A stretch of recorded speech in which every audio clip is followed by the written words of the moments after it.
Hello everyone, my name is Landon Parrish and today I'll be presenting my interest rate analysis and bond timing recommendation for Finance 60/20 Financial Management. In this presentation, I'll examine the Federal Reserve's current policies, the economic indicators driving interest rates, and ultimately recommend when our firm should issue its next bond to minimize interest expense.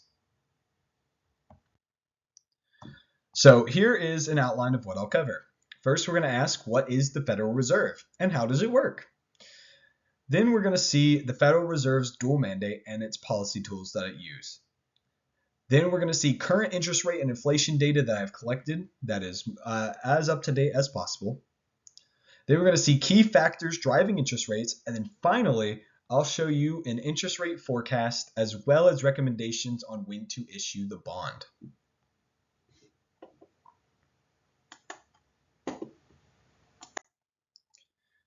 So, the Federal Reserve. What is the Federal Reserve? Well, the Federal Reserve was established in 1913 and is the central bank of the United States. Its mission is to manage monetary policy, ensure financial stability, and regulate the banking system.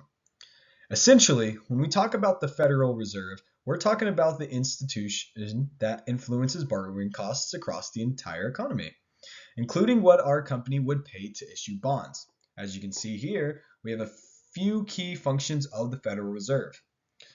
They regulate bank and money supply, they maintain price stability, they promote employment and growth, and they serve as last resort lenders to banks. And as you can see, I included a diagram to the right to show how the Federal Reserve works in relation to banks.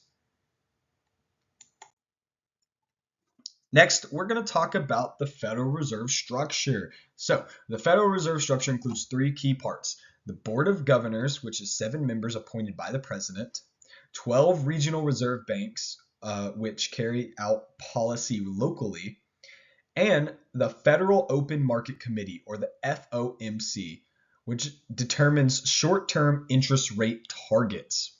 On the diagram, you can see how these pieces connect. The FOMC is at the center and controls the flow of the money through the open market operations, and they ripple throughout the banks and the financial markets down here. Next, we're going to ask, what is monetary policy? Well, monetary policy means the Federal Reserve's actions to influence the money supply and credit conditions to achieve its goals. There are two main approaches to monetary policy. The first one being expansionary policy, which lowers interest rates to stimulate spending and job growth. Next is contractionary policy, which raises rates to cool inflation. Right now, we're in a contractionary phase, so rates are elevated to slow inflation. And as you can see, I also have another diagram right here that kind of shows how expansionary and contractionary monetary policy work. Now, next we're going to be talking about the dual mandate. The Federal Reserve's dual mandate has two pillars. Number one, maximum employment. That is supporting job growth and keeping low unemployment, basically supporting an overall healthy labor market. Next is price stability. They are wanting to keep inflation around 2%. Now, balancing these can be difficult because their goals often conflict. I mean, for example, controlling inflation might require slowing hiring. The Federal Reserve constantly balances these two things to sustain long-term economic health. Next, we're going to talk about the tools of monetary policy. To carry out policy, the Federal Reserve uses 4 main tools. Number one is the open market operations. Basically the buying or selling of treasury securities to change the money supply. Number 2 is the discount rate, so the interest rate charged to banks borrowing from the Federal Reserve. Number 3 is the reserve requirements, the fraction of deposits banks must hold in their reserves. And number 4 is the interest on reserve balances, or the IORB, which sets a floor for short-term lending rates. As you can see, how it works is the bank will use a policy to stimulate economic growth by doing one of the things I listed here. Now, each tool can either push or pull liquidity, directly affecting interest rates, and indirectly affecting borrowing costs. Now, we're going to kind of dive into what the current interest rate environment kind of looks like. So, as of October 29th, 2025, the effective federal funds rate sits around 4.12%, with the 10-year Treasury yield between 3.75 and 4%.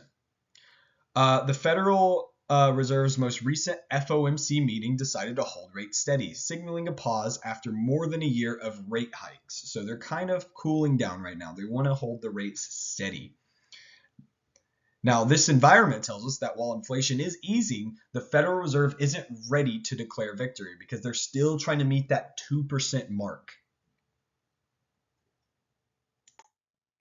Next, we're going to talk about inflation trends. So, inflation has peaked at about 8% in 2022. And as you can see right here in June of 2022, it also peaked at 9%. So there is very high inflation, and we have now fallen to roughly 3%. As you can see, as of October or September, we are at 3%. So even it is very much on a decline, but we're still above the Federal Reserve's 2% target range. Now, they definitely want to see inflation go down to 2% before they start cutting rates. Now, this matters for us because persistent inflation keeps our long-term yields higher, increasing the coupon rate we pay on a new bond. Now, we're going to talk about economic growth and employment. So, let's look at the labor market and GDP. U.S. GDP growth is currently about 2.1% according to Trading Economics, and it's showing moderate expansion. Unemployment is around 4.3% as of August 2025, according to Y-Charts. And economists believe this as a cooling but still strong job market. Wage growth is slowing, jobs openings are easing, but employment remains solid. For the Federal Reserve, this means there's no urgent need to cut rates to stimulate growth. In other words, the economy is stable enough for the Federal Reserve to keep policies tight right now. Now, we're going to talk about additional factors that are affecting rates. Beyond inflation and jobs, several structural factors shape rate movements. The first one being federal debt levels. Larger Treasury issuances increase bond supply, which can raise yields. Global factors such as wars, energy shocks, or pandemics can create uncertainty that drives investors towards or away from U.S. bonds. And then finally, investor expectations. If markets anticipate future rate cuts, yields may fall early, even before official policy changes, for people that are trying to jump the gun. Together, these influences can explain short-term validity in Treasury yields despite stable federal policy. Now, we're going to talk about the interest rate forecast over the next 3 quarters. Looking forward, the Federal Reserve and markets expect stability through winter, then gradual easing. So for winter 2025, the Federal Reserve is likely to hold rates steady through winter 2025. So that's kind of what I've been talking about earlier. They really kind of want to keep it the same, just kind of letting interest rate inflation fall. Spring 2026, there's a chance of small cuts, about 0.25 to 0.5% if inflation keeps steadily declining. So when it gets closer to that 2% mark, that's when they're going to try to issue these cuts. And then in summer 2026, we can almost expect a 0.75% total decrease of federal funds rate from the current quarter. So if that's the case, that's where we're going to really see all of the federal fund rate have a decrease is in that summer 2026 quarter. So that's something to look out for. Now, based on everything that I've gathered, all the information, I'm going to give a quick analysis summary. So bringing everything together, number one, inflation. It is improving. It is slowly declining, but is still above the target of 2%. So the Federal Reserve will stay restrictive to try to make sure that it is declining still to that 2% target. Next is labor market and growth. So it is a cooling labor market, but it is stable. So there will be no need for an emergency stimuli. Next, we're going to talk about the interest rate outlook.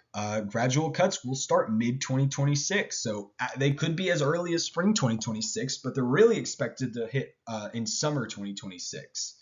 And that's when we can see that 0.5 to 0.75% decrease in the federal rate fund, or the federal funds rate, sorry.